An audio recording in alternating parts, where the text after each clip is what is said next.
নমস্কার, পম্পার রান্নাঘরে আপনাদের স্বাগত। আজকের আমি আপনাদের দেখাবো শাক আমরা কিভাবে ঘরে পরিষ্কার করব। শাক এবং শাঁকা কিভাবে ঘরে আমরা পরিষ্কার করে রেখে দেবো, চলুন দেখে নিই।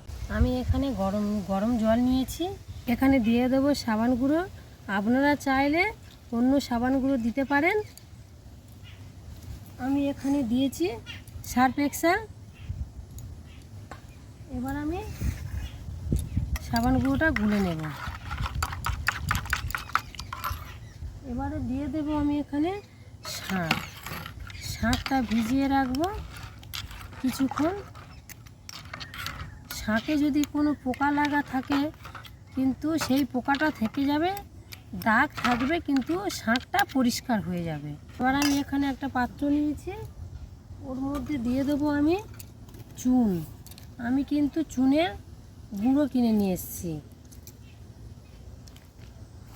এখানে আমি চুনের গুঁড়ো নিয়ে এসেছি 2 চামচ চুনের গুঁড়ো নিলাম। আর তার সঙ্গে দিয়ে দেবো কলগেট, কিন্তু আপনারা সাদা কলগেটটাই নেবেন।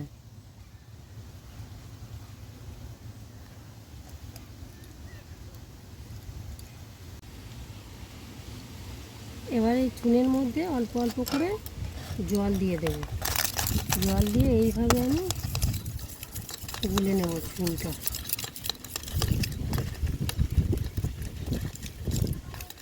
আমি এখানে গুঁড়ো চুন নিয়েছিলাম। চুনটা কিন্তু এইভাবে জল টেনে টেনে নেবে।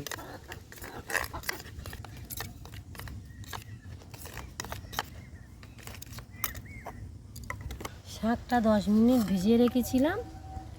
দেখুন শাকটা কতটা নোংরা। এবার আমি একটা ব্রাশ নিয়েছি, ব্রাশে এইভাবে নেব, নিয়ে এইভাবে দিয়ে আমি কিছুক্ষণ ঘষে দেব। চুনটা আমি এইভাবে নেব, নিয়ে এইভাবে শাকের মধ্যে দিয়ে আমি ঘষে দেব। দেখুন আমি শাকের মধ্যে দিয়ে ঘষে দিচ্ছি। পুরোটাই এইভাবে ঘষে নেব। কতটা সুন্দর পরিষ্কার হয়েছে দেখুন বন্ধুরা। আমার শাকটা আগে কতটা নোংরা ছিল, এখন দেখুন সব নোংরা উঠে সাদা হয়ে গেছে। আমি কিন্তু আগেই বলেছিলাম পোকা থাকলে সেই পোকার দাগটাই থেকে যাবে, কিন্তু শাক একদম পরিষ্কার হয়ে যাবে। দেখুন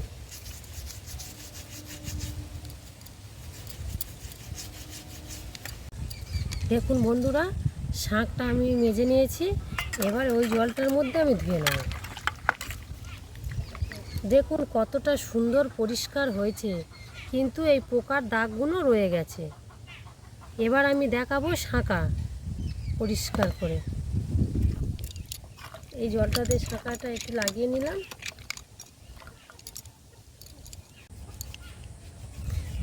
শাঁকাটা এবার আমি পরিষ্কার করে নেব এইভাবে।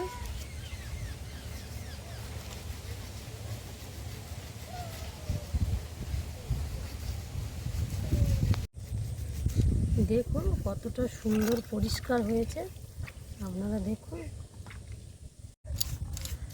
দেখুন বন্ধুরা কতটা সুন্দর পরিষ্কার হয়ে গেছে। দেখুন শাঁকাটা দেখুন, দেখুন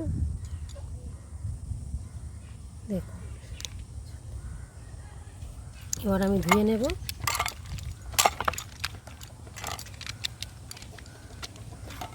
শাকটা কতটা পরিষ্কার হয়েছে দেখুন বন্ধুরা, আর শাঁকাগুলো দেখুন। এই ভিডিওটি আপনারা বাড়িতে ট্রাই করবেন। ভিডিওটি ভালো লাগলে লাইক, কমেন্ট, সাবস্ক্রাইব করে দেবেন। ধন্যবাদ।